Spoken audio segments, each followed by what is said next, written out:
उसने अपना काम नहीं किया है। तो he has not done his work. Hello दोस्तों, आज हम देखने वाले हैं प्रेजेंट परफेक्ट टेंस।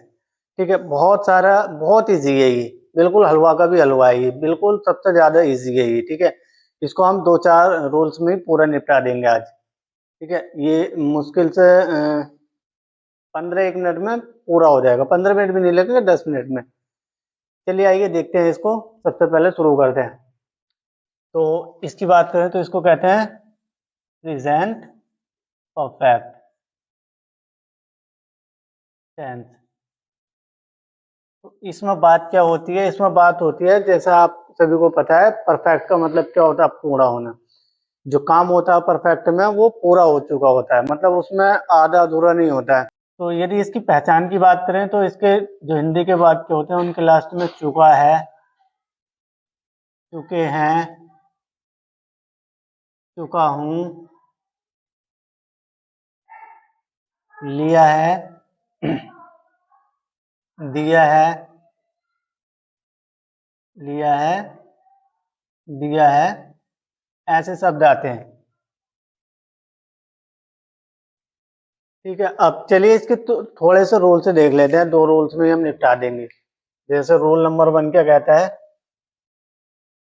ये कहता है यदि वाक्य जो सब्जेक्ट है आई, वी, यू, दे, कहने का मतलब है प्लूरल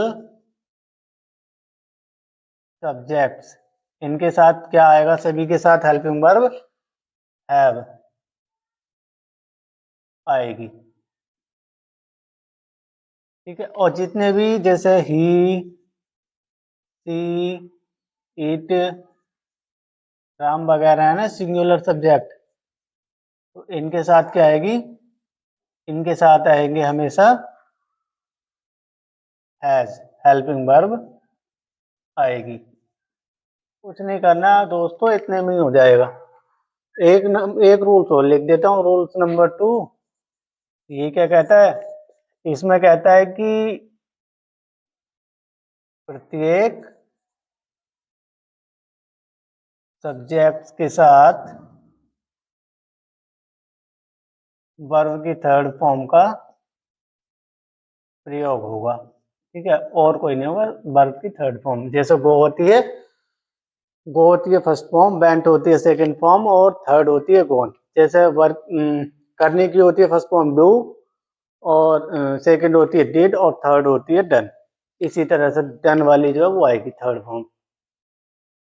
एक बार मैं इसको फॉर्मेट लिख देता हूँ। फॉर्मेट में क्या आएगा? सबसे पहले सब्जेक्ट, उसके बाद हैज आएगा या हैव आएगा, उसके बाद वर्ब की थर्ड फॉर्म आएगी, फिर ऑब्जेक्ट आ जाएगा, और फिर दूसरे शब्द। जैसे तुम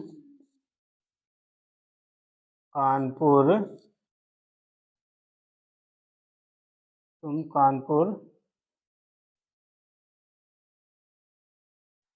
जा चुके हो। तो सबसे पहले देख लेंगे सब्जेक्ट। सब्जेक्ट है इसमें तुम है प्लूरल, तो you have gone to Kanpur, इतना हो जाएगा।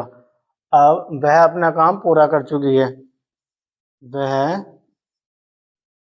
अपना काम पूरा कर चुकी है। तो है सी हैज कंप्लीटेड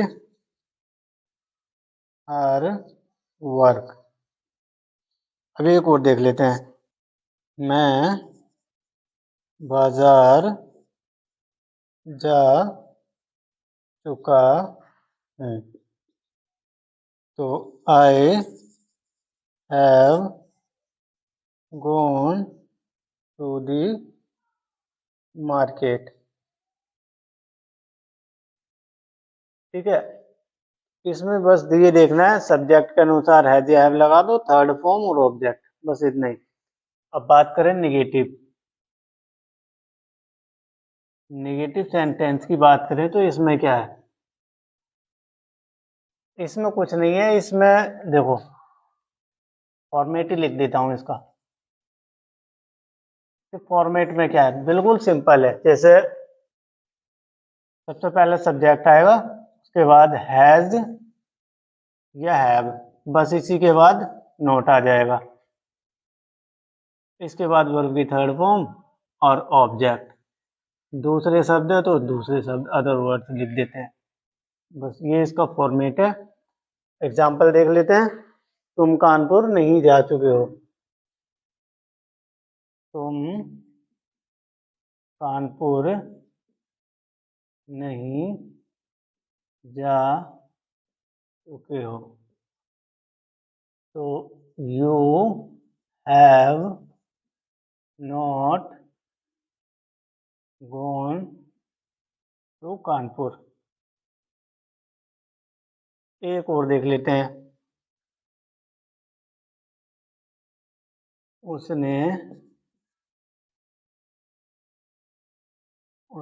अपना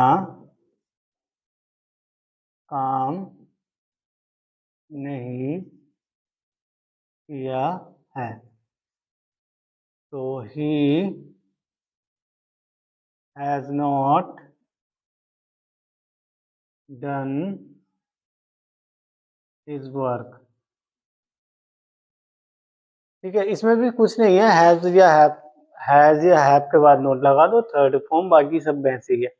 चलिए देख लेते हैं थर्ड वाला। थर्ड में क्या है, इंटेरोगेटिव सेंटेंसेस। अब इसमें क्या है, इसमें कुछ नहीं है। इसमें हैज या हैव को पहले लिख दो और फिर सब्जेक्ट। अगर निगेटिव वाक्य तो नोट लिख देते हैं, बाकी सब अगर प्रश्नवाचक शब्द है बीच में हिंदी के वाक्य में क्या, क्यों, कब, कैसे, तो उनको सबसे पहले, उसके बाद हैज या हैव सब्जेक्ट के अनुसार, उसके बाद सब्जेक्ट, उसके बाद यदि निगेटिव है तो नोट आ जाएगा, फिर वर्ब की थर्ड फॉर्म, फिर ऑब्जेक्ट। चलिए देखते हैं इसको। जैसे तुम कानपुर क्यों नहीं गए थे। तुम कानपुर क्यों नहीं गए थे। गए हो। ठीक है, तुम कानपुर क्यों नहीं गए हो। तो यू प्रश्नवाचक शब्द आएगा, यू नहीं है, सबसे पहले आएगा प्रश्नवाचक शब्द। Why has you not gone to Kanpur. चलिए एक और देख लेते हैं। उसने अपना काम, क्या उसने अपना काम कर लिया है। क्या उसने अपना काम कर लिया है। इसके अनुसार सबसे पहले हैज दिया है, तो हैज ही डन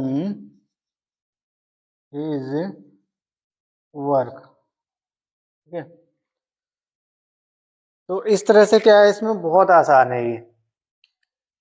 पहचान हमने देख ली है। चलो एक बार और इसको बहुत आसान तरीके से रिवाइज कर लेते हैं। जैसे सबसे पहले प्रेजेंट परफेक्ट का मतलब क्या, परफेक्ट का मतलब होता है ऐसा काम जो पूरा हो चुका है। ठीक है, अब इसमें क्या करते हैं, सिंगुलर सब्जेक्ट जितने भी उनके साथ हैज आ जाता है और प्लूरल सब्जेक्ट जितने होते हैं उनके साथ हैव आ जाता है, और सभी वाक्यों में वर्ब की थर्ड फॉर्म आती है जिसको हम पास्ट पार्टिसिपल भी कहते हैं, वो आता है। और जो निगेटिव सेंटेंस होते हैं उसमें क्या होता है, हैज या हैव के बाद सीधे नोट लगा दो, फिर वर्ब की थर्ड फॉर्म, फिर ऑब्जेक्ट। इंटेरोगेटिव में ये हैज और हैव जो होती है ये सबसे पहले आ जाती है। यदि वाक्य में क्या, क्यों, कब प्रश्नवाचक शब्द हो तो इनको उससे भी पहले रख लो, हैज हैव से। बाकी फॉर्मेट वही रहता है, ठीक है। तो मुझे लगता है ये सब क्लियर हो गया। अब हम अपनी नेक्स्ट वीडियो में मिलेंगे जो होगी पास्ट परफेक्ट को लेकर। तब तक के लिए धन्यवाद।